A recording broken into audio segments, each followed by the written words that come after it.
Pernah kebayang nggak gimana jadinya dunia kita tanpa timah? Nah, dari ponsel yang lagi kita pegang, sampai kemasan makanan di dapur, logam ini tuh ada di mana-mana.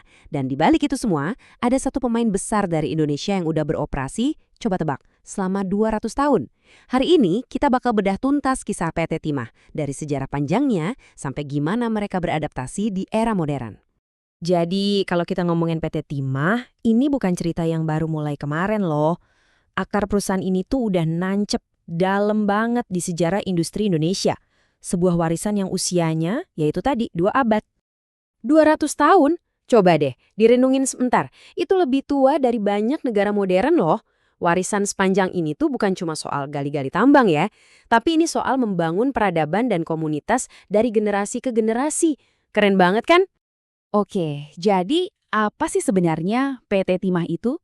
Simpelnya, ya seperti yang bisa kita lihat, mereka itu produsen sekaligus eksportir timah.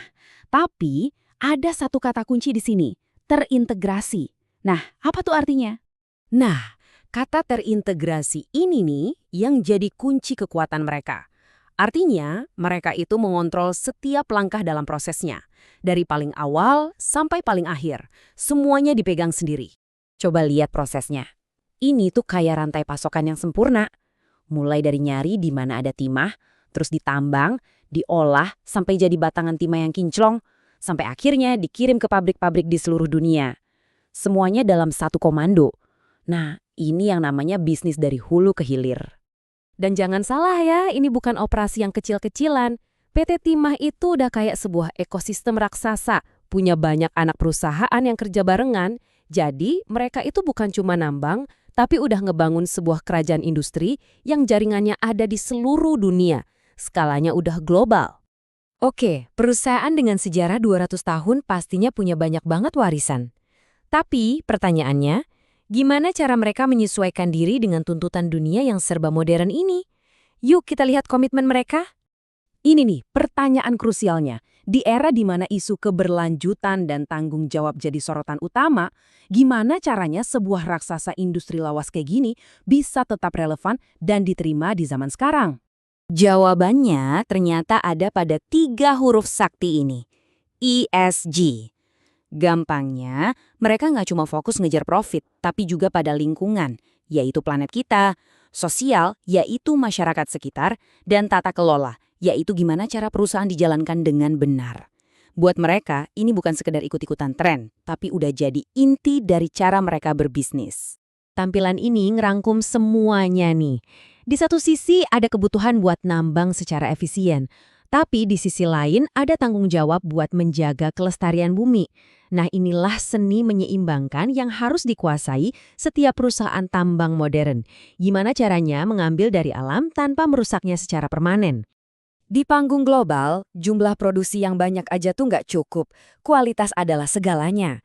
Dengan punya sertifikasi kayak ISO 901, PT Timah seakan-akan ngasih sinyal ke seluruh dunia, produk kami ini nggak cuma banyak, tapi mutunya juga terjamin dan diakui secara internasional. Sekarang kita geser sedikit ya. Kita coba lihat gimana sih penampakan perusahaan ini di dunia ekonomi yang lebih luas, yaitu di pasar saham. Tempat di mana kinerja dan nilainya bisa diakses oleh siapa aja. Dengan kode TINS, cerita PT Timah itu jadi kayak buku yang terbuka buat publik. Angka-angka kayak harga saham dan volume perdagangan ini tuh ibaratnya detak jantung perusahaan di pasar finansial.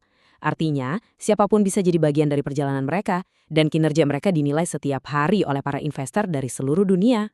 Tapi, cerita sebuah perusahaan besar itu kan gak melulu soal operasional dan angka ya. Ada juga sisi manusianya.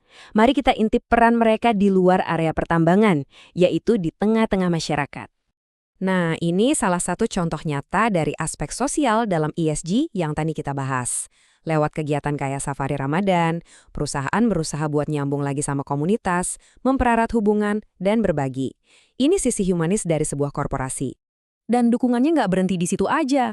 Dengan ngebantu usaha mikro, kecil, dan menengah atau UMKM lokal, mereka juga ikut andil dalam membangun roda ekonomi masyarakat sekitar.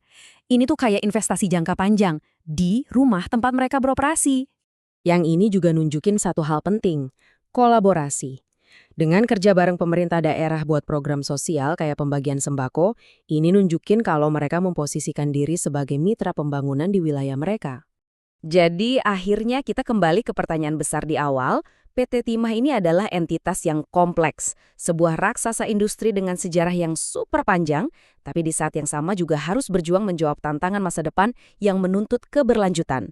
Pertanyaannya sekarang bukan lagi apakah mereka bisa bertahan, tapi bagaimana mereka akan berevolusi, gimana cara mereka menyeimbangkan warisan masa lalu dengan tuntutan masa depan. Sebuah pertanyaan yang menarik banget untuk kita renungkan.